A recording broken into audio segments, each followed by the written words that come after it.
Welcome, everybody. It's Wednesday afternoon here at Calgary. It's 1 p.m. We are beginning our Talk with Anand Live, episode number 12 on this beautiful Wednesday afternoon.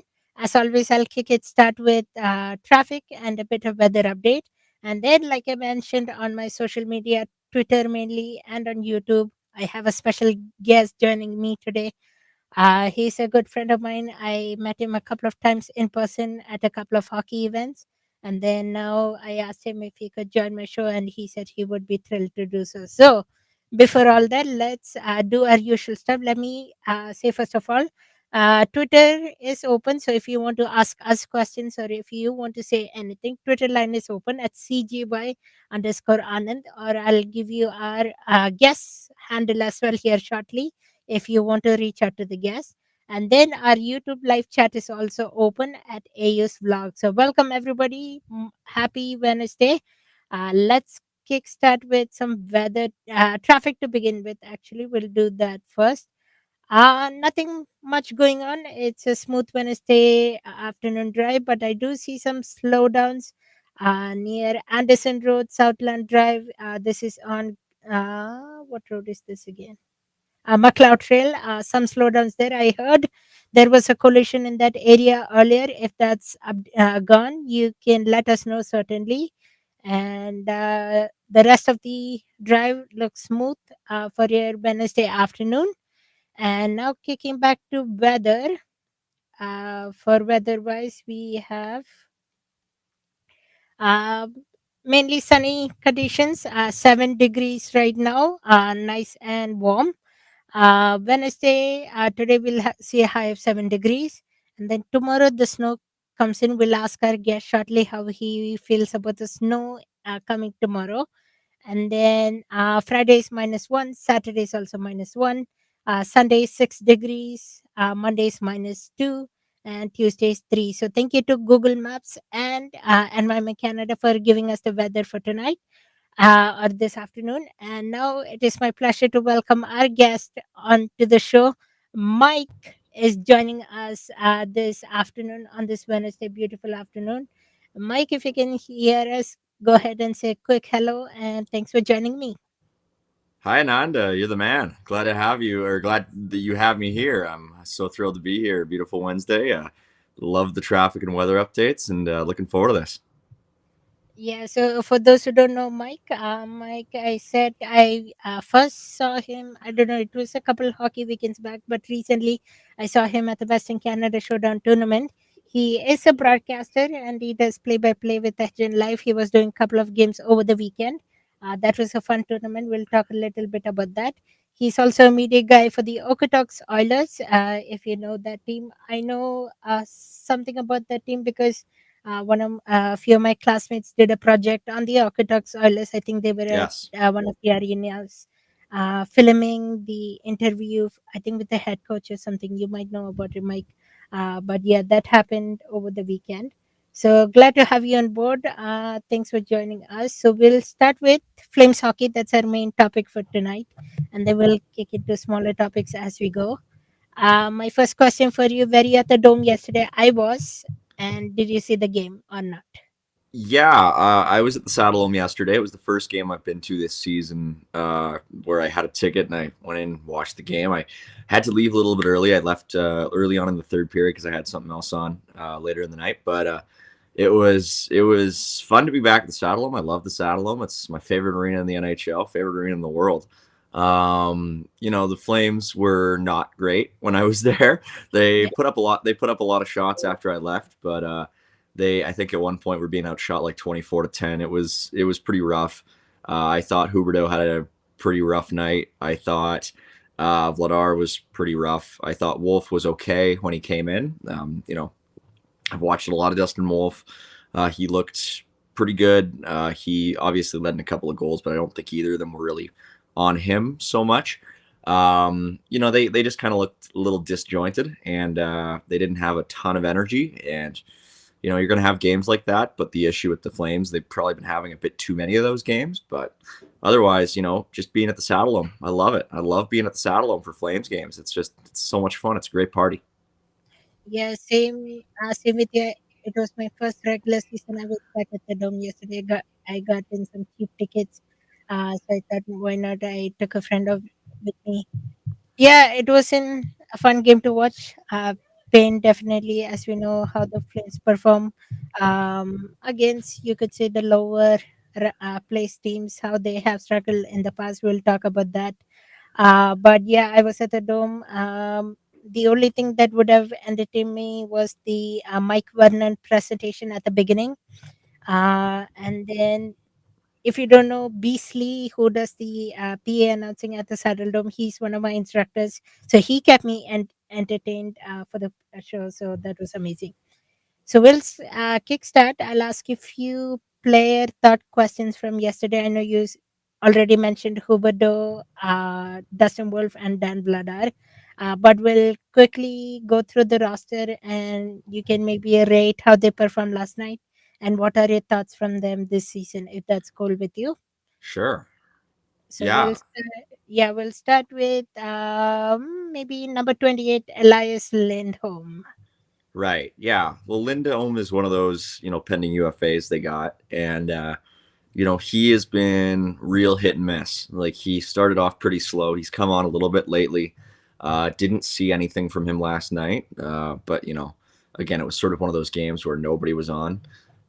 Lindholm is a funny one. I think, if this was a team that still had obviously their two top wingers, Kachuk and Gaudreau, then you'd be all in on re-signing Lindholm. He worked so well with them. He hasn't really been able to find that same fit with anybody on the team, especially Huberto, last year and change. So I think what we really should be looking at here is probably starting to move him. It's going to be something to watch. I don't know if it's imminent. Like that's the thing, right? I think Noah Hannafin of all the pending UFAs is the one who's probably getting the most traction right now in terms of different suitors, people looking at him. There's a lot of rumors around him right now. We haven't really heard that much about Lindholm just yet, and so it's going to be interesting to see what they do. Obviously, they wanted to sign him in the summer. Now those talks seem to have cooled off a bit, and whatever they decide to do, I just don't think it's probably. I don't think they're at a point where they can afford to give this guy $8 million a year going forward because to what end? You're not is this team with Lindholm making twice what he's making now going to suddenly be better? I have a hard time believing that. Yeah. Yeah, Lindholm, I liked him. Obviously, when it was his birthday, he scored the two goals 2 nights ago, and then, like you said yesterday, he diminished off. So consistency, I don't know where it is at. That's, I think, one of the key points we could see throughout this show here right now. Consistency from the players. We don't see much of that. It's some games they show up, they wake up. So yesterday, the funny thing was, I don't know if you heard, many of the people were screaming wake up.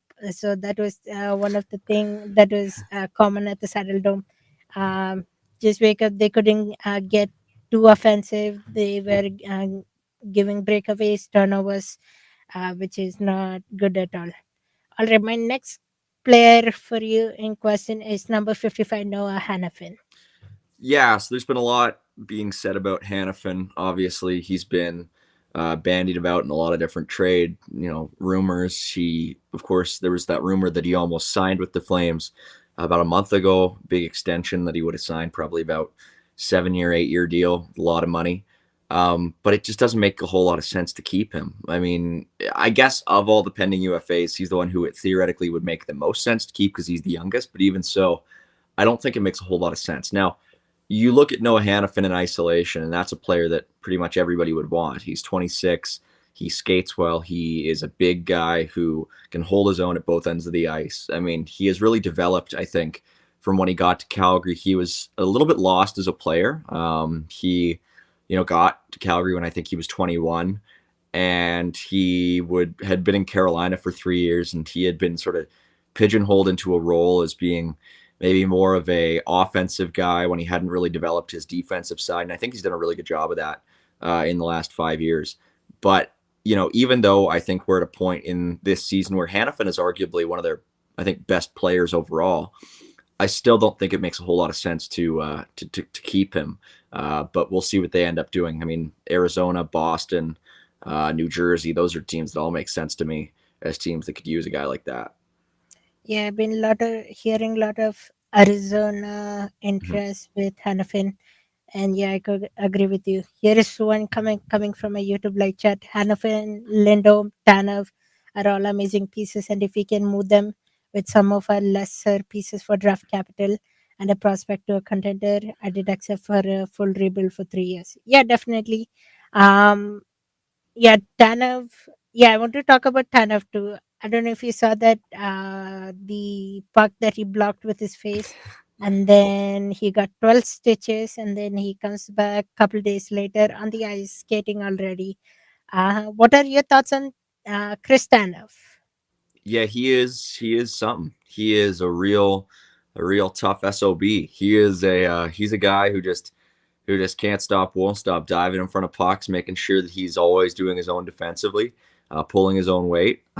He is a player that any playoff team would love to have. I think, if he is a guy who the Flames look at moving, and I suspect they probably will because he's a pending UFA. Um, he should be able to command a pretty penny. And we've heard all sorts of stuff about Toronto, how they wanted both Tanev and Zadorov. And now, Zadorov's, of course, off the market, going to Vancouver. Tanev is, by default, I think, the best defensive defenseman on the market from any team.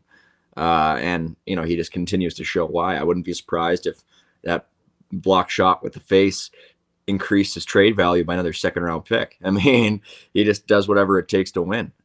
So, he's 34. This isn't a player that the Flames should be looking at keeping, but he can still skate pretty well. He can do what is asked of him every night, and I think he's a guy who, if they do end up moving him, I'd totally wish him well. I mean, I think he's a guy who's earned the right to go to a contending team and chase Stanley Cup. He's been to the final once before. He's probably not going to get there here. So it's a matter of, again, needing to see if there's a second round pick out there, maybe a first round pick out there. I mean, who knows? It's just the pragmatic thing to do. And you have young guys who are coming up. Maybe you can get a young defenseman from another team as part of a return.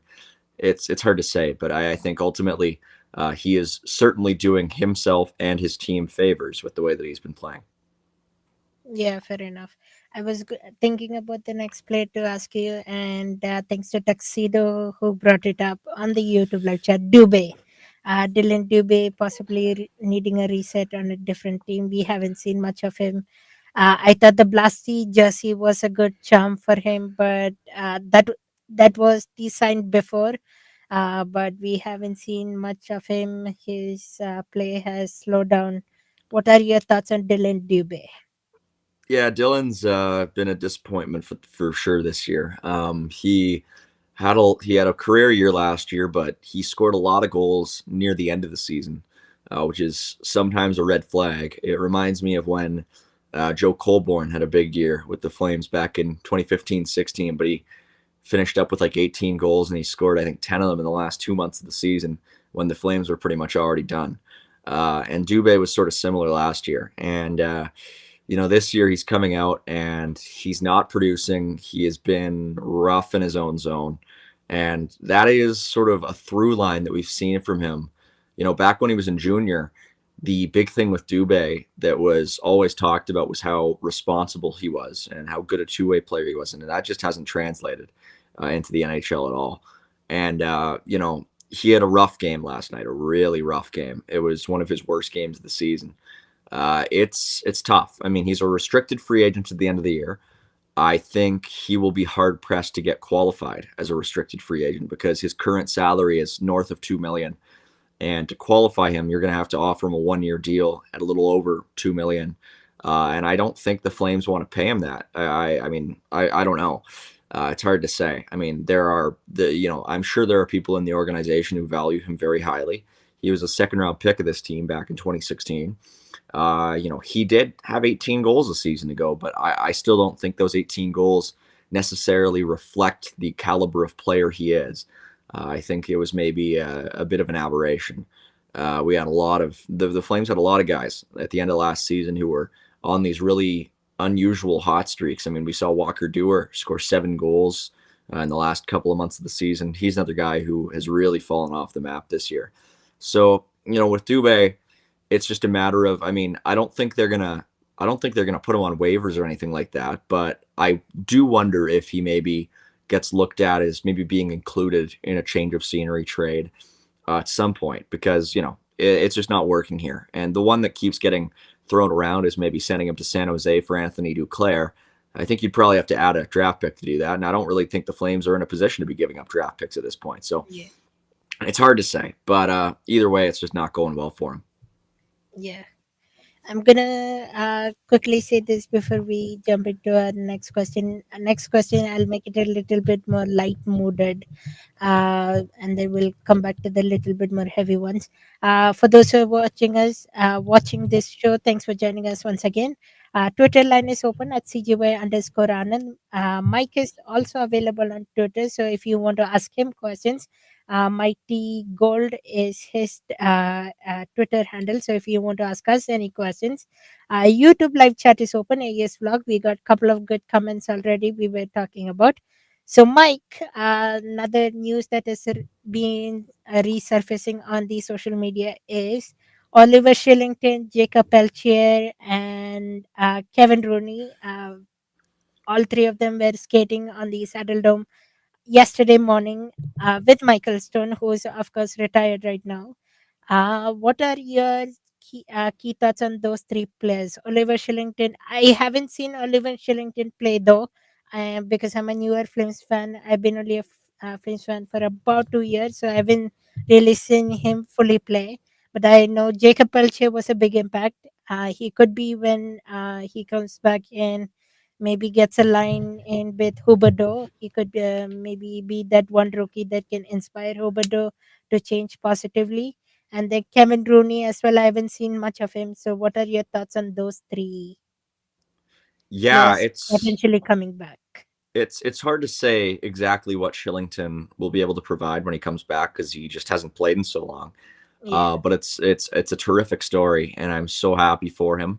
That's a tough thing. Mental health struggles, they are, I can say firsthand, they are not easy, and it can be real dark. And I think for him, it is just so wonderful that they were hearing reports out of Sweden saying he's been through the forest and he has found the compass, which, I mean, that's something that just, it rings very true for me personally. And it's something that is just so, it can be so difficult to have that element of hope when you're in that sort of area personally. And so the fact that we've seen him now skating multiple times, back on the saddle now, I think it would be just wonderful to see him back. Because, I mean, Anand, you said you haven't seen him when he's yeah, at his best. When he's at his best, Oliver Shillington is just so much fun to watch. I mean, he can skate like the wind.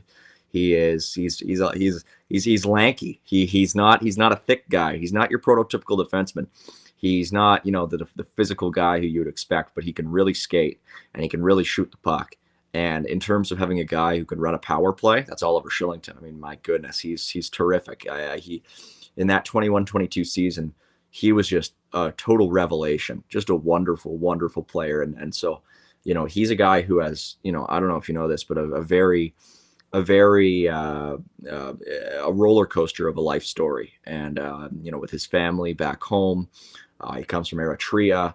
Well, that's where his family is from, and he and then he's also from Sweden. So he, he's had quite the life, and I think everybody in Calgary should be rooting for him because he's just a wonderful player, and he seems like a really great guy. And I just couldn't send him. I couldn't send him more of my own personal thoughts and just excitement to see him back on the ice, because I wasn't sure if we were ever going to see this. Um, it's a tough thing. You don't know, and it's not your business to know. It's entirely for the player to deal with these things on his own, and but with the support that he needs. And clearly it seems that he's gotten that support, and that's just, it's not as easy as just saying I want to get that support. You gotta get a little bit fortunate sometimes, and I'm glad to see Oliver back. With the other two, it's a little bit more cut and dried. You know, it's just shoulder surgery. You can heal a soldier. You can heal the shoulder pretty easily. It's harder to heal up here a little bit. And with Pelche, I mean, I talk about another guy who's just sort of a ray of sunshine. I've dealt with Jacob Pelche a little bit, going back to his time in the American Hockey League, and he's another guy who is just so wonderful to deal with. He is a really happy-go-lucky guy. You can feel his energy as soon as he walks into a room. He's a really strong player. He does everything on the ice, and I am convinced he'll be a good NHL player. Rooney is just organizational depth, but I'm glad to see him back as well. He played in the American League for most of last year. He was a fourth line center on a team that went into the playoffs as the number one team in the league. So that's something that a Wranglers team that has been, there's been a bit of injury related issues down there too, with Brett Sutter being out week to week and some other stuff. They could use a guy like that. So it's all good news. It's all great to see those guys skating, especially Shillington. I just couldn't be happier for him. All right, yeah. I totally agree with all those points you said. I'm excited to see if Oliver Shillington do come back. I'll be excited to see how he plays. I think I've seen one of the highlight YouTube video where he got actually banged on the boards by I don't remember what team it was. I think it was one injury, and then he stayed down for a while, and then the trainer had to take him off. I think that Uh, was maybe the one part I saw. I But I I watched that game live, and that was freaky. Like, I could not believe he came back so quickly after that. But my goodness, yeah, that was scary. yeah, I loved his speed on that video though, so that's one thing I remember. And then I seeing his Insta post and all. Yeah, it's definitely inspirational. Wishing him all the best, and hopefully when he's ready, he can come back. All right, we're gonna hit couple more questions before we wrap this up. I don't want to keep you too long, Mike. On a wonderful Wednesday afternoon here in Calgary. For those who are tuning in, it's 1:22 p.m. here in Calgary.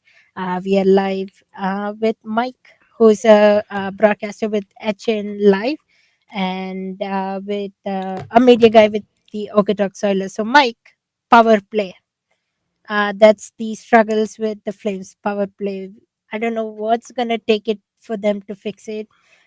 Because yesterday also they had how many, two or three power plays within the first and second period. They couldn't score. I know they had few like their setup was nice, but they couldn't score. So, what are your thoughts on the power play? How do you think you can fix it? Is it something that we should be hitting a panic button on? What are your thoughts? Well, I'm not necessarily panicked about it because I don't think they necessarily have the personnel to really pull it off. And there have been a lot of people who have been, sort of upset with Mark Savard. And to an extent, I agree.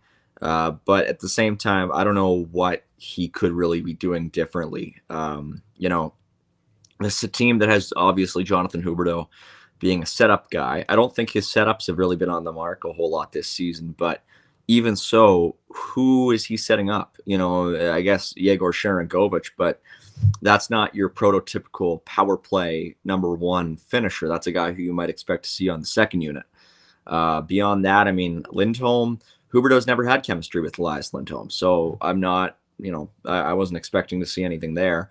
Nazem Kadri, I guess, but that also lends us to the next question or the next point, which is they don't really have a clear cut power play quarterback. They've been putting Noah Hannafin in that role. He's not a prototypical power play quarterback. Neither is Rasmus Anderson. Neither is Mackenzie Weegar. All three are very good defensemen. None of them are what I would call your guy who is extremely mobile and extremely creative with the puck. I think Anderson is maybe the closest, but I don't think he is that same level of creativity, that same amount of agility to head fake attacking forwards on the PK, to get around guys really quickly, to make those really dexterous moves. I think of power play quarterbacks. I think of guys like, I don't even know, like Sean Dursey or Drew Doughty, I guess, or Eric Carlson, guys who are really, smooth skaters who have really good movement with their upper bodies and lower bodies, who can really get around guys quickly. Anderson has never really been that guy to me, and neither are Hannafin or Uyghur. So, Shillington is more that guy, but he obviously isn't playing right now. So, um, that's a big part of it as well.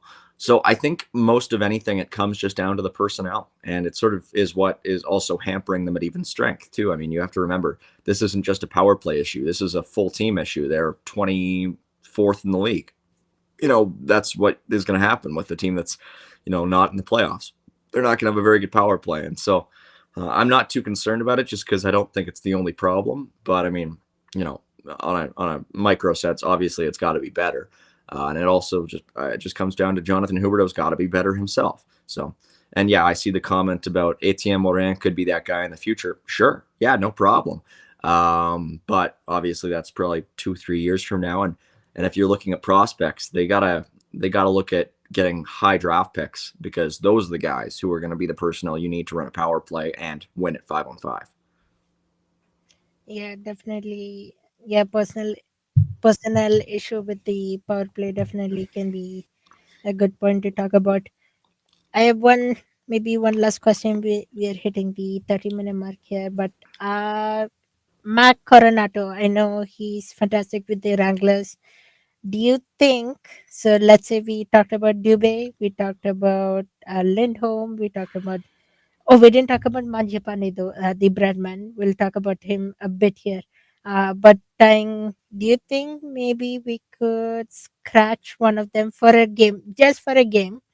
We bring up Macarena to put that little bit more rookiness or young power into one of these games coming soon. I know we have a Hurricane game tomorrow, but I don't know if it will happen like as per my wish. But just thinking about it, just to see that young gunner, I know Mac Coronato, he's catching up. He has been scoring amazing. He could be that one next power that could improve the Flames, maybe. Yeah, my thoughts with Matt Coronado are I think the next time that he comes up to the NHL, I don't want him going back down. And so what that means is that I think you should probably be waiting for him to really continue. Like I want he's operating at a over a point per game clip in the American League right now. This is the type of scoring that we have come to expect from Coronado when he was in the NCAA with Harvard. Those 2 seasons he was scoring pretty frequently. And for me, I don't want to break up a good thing right now. Like you got Coronado who's scoring, every game in the American League. I don't know if I want to see him come back to the NHL and then, have another stretch like he did at the start of the year where he plays 13 games and he scores, 2 points. I think what I want to see from Coronado is the next time that he comes up, he has a full time defined role. And he's not coming up for one game and taking out a guy like Dylan Dubé. Not to say that it might not work. It might work. But right now, I mean, I would love to see Coronado play in the American League, put up a 30-goal season, and prove to himself and to everybody that he can score as a professional over an extended period of time. Because what you got to remember with Coronado as well is he's coming off a couple of seasons with Harvard where he was playing, 30 games total over the course of a whole season. Playing a full pro schedule is a grind. You're going from playing only on weekends really to playing, 3-4 times a week. And it is not just physically challenging for these guys, it's mentally challenging. And they have got to adapt to that rhythm. And a big part of why the American Hockey League exists is for player development. And a big part of that development is adapting to that rhythm. And so I think for Coronado, the fact that we're seeing him score so frequently in the American League, despite playing, 3 times a week, I think that's a really encouraging sign. And that's not something that I really want to break up. Now, I'm seeing a comment here, any NHL player comparisons I see with Coronado. I mean, I've said the Mike Camilleri comparison a few times. Now, I think Camilleri might be shooting a bit high. I mean, he was an amazing player. People forget how effective Camilleri was. I mean, he had two 80-point seasons in the NHL. He had a bunch of 30-goal seasons. I mean, if Coronado can get a couple of 80-point seasons, you are, running to the hills and screaming off the rooftops. This is an amazing player. This is an amazing pick. I'm just saying temper your expectations a little bit if I say that, but that would be the ceiling. In terms of, if you can get a 50, 60-point guy out of Matt Coronado on a consistent basis, I think you're super happy. And in terms of a guy who can maybe be a guy who can kickstart that power play, he's totally one of those guys. But what I'm going to say is they need to draft a center who can play with him. Because if they move Elias Lindholm, they're not going to have that center. I mean, Connor Zari's a great player. I think Connor Zary slots in the future as your number two guy. And if they can pick top five and get a guy who looks to be like a number one guy, then I think they're a lot happier and they feel a lot more comfortable slotting in Matt Coronado as a top six winger on the right side of that new center they maybe draft. So we'll see. But for now, I think Coronado is best suited to just staying in the AHL, keep chugging along, and don't break up a good thing. All right, cool, Mike. Maybe one final point to end the show. Tomorrow we are playing the Hurricanes. Yes. Let's put out there your score predictions or your final result. Just prediction, no competition, no game, no betting, nothing. What Yes. are your thoughts? Who's gonna win tomorrow? Uh, who do you expect to shine? Who do you think will struggle? Well, it's going to be the second game of a back to back for Carolina. They're playing Edmonton tonight. And, I wonder if maybe they're going to take their foot off the gas a little bit after they play Edmonton. I mean, we'll see. I'll go ahead and say the Flames will take it. I'll say they'll take it 3-2. I will say Mangiapane will score. I will say Blake Coleman will score. And I will say Mackenzie Weegar scores, keeping up the hot stuff. Um, I think Carolina's goaltending is a little bit suspect at this point. We will see if Calgary can take advantage. I would expect. I don't know who's going to get the start for Calgary tomorrow. It would be cool if it was Dustin Wolf. If it's Wolf, I think they win. If it's Vladar, I don't think they do. So we'll just go off that. But in any case, I think the score will be 3-2. 3-2. Yeah, Wolf yesterday it was interesting. Like we were down 3-0 in the second period, and then when they started moving Wolf into the how the saddle dome got louder and people cheered for Wolf. That was remarkable. I think Wolf probably will remember that for his life. How the saddle dome got energized, even though we were three down yesterday. So that's something remarkable for a young champ. So wishing Dustin Wolf and the Flames all the best. Mike predicts 3-2 Flames tomorrow win. We'll see how it goes. Mike, once again, thank you for joining us on Talk with Anand. This was episode number 12. It was a pleasure to have you. Um, People know where to reach you. Mike is available on Twitter at Mike T Gold. And I am available on Twitter as well, CGY underscore Anand. Shoot us any questions, shoot us feedback. We would love to hear from you. Have a great Wednesday afternoon. Thanks for joining us. And this is Talk with Anand signing off.